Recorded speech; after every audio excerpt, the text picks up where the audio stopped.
November 24th here in southern Ontario, Canada. So as we come to the finale of the investigation into the Emergencies Act enactment, some things I'd like to talk about that have come to light. The first thing is, to my interpretation, there's a lot more Canadians following what's coming to light in the Emergencies Act investigation than what they were paying any mind to at the time of the convoy and the Ottawa situation. But a couple of talking points here. It's become quite evident. I mean, it was evident then, it's irrefutable now, that before the convoy even arrived in Ottawa, the government of Trudeau was conspiring to invoke the Emergencies Act. This is irrefutable now, despite the government's efforts to sweep it under the rug. But the regime of Trudeau's, they kind of painted themselves into a corner where their increasingly feeble and limited number of talking points, they keep returning to them in an effort to justify the Emergencies Act enactment of. So let's talk about a couple of those. The border crossings had to be reopened. We were losing money daily on trade, millions of dollars. Now, they go through billions and it adds up to trillions, but that's one of their talking points that they, from day one, and still keep coming back to. Well, the borders were opened, the border crossings, days before the invocation of the Act. And Stats Canada shows that in that month, there was a 16% increase in border trade in that month from the year before. It's irrefutable. So Chrystia Freeland, our Minister of Finance, World Economic Forum, well, she sit on the board of directors, yeah, okay, has tried to switch this up. And she's not the only one in the regime of Trudeau. Well, we're losing trust on the global level. The perception of, trade security within the country was being disrupted by, no, it wasn't. If you were to go and look at the news, if you'd have followed the world news at the time, the global perception of what was happening in Canada, they weren't losing faith in what was happening in Ottawa. They were losing faith in the Trudeau government's tyrannical overreach, let's say.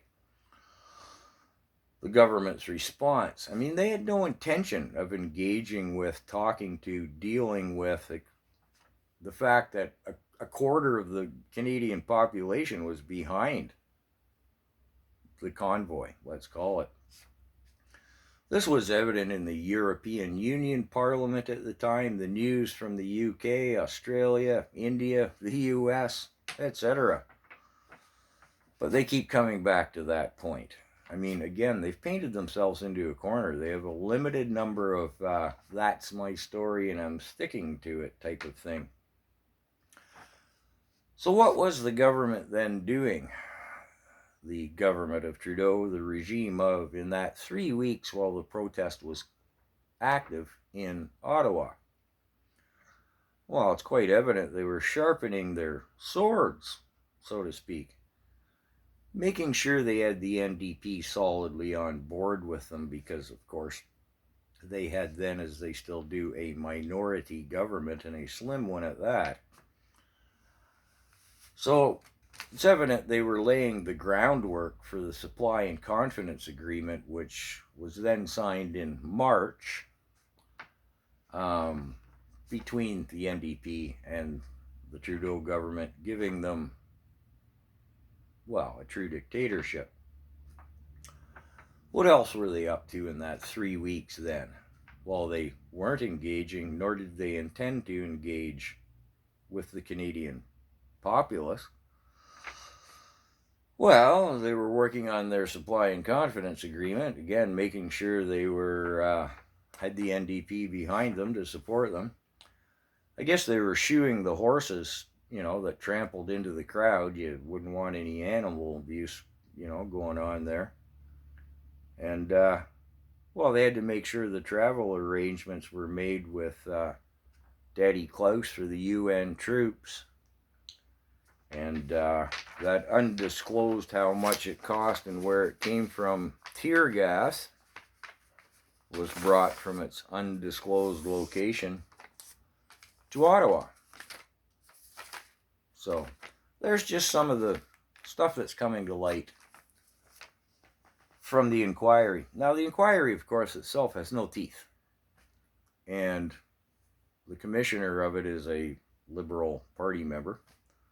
But, well, those are subjects in another video and past videos. But yeah, they're sticking to their lies, but there aren't many of them, and every one of them is or has been refuted. So, what remains to be seen is, as we enter the new year, do Canadians really have any intestinal fortitude left or not? Because Bill C-11, where the government takes over control of social media in every aspect, has passed its second reading in the Senate and will pass its third. And at that point, this kind of business isn't going to be available. So, we'll see. Do Canadians have any intestinal fortitude left or not? It'll be an interesting new year, and I don't think it's going to be a nice one.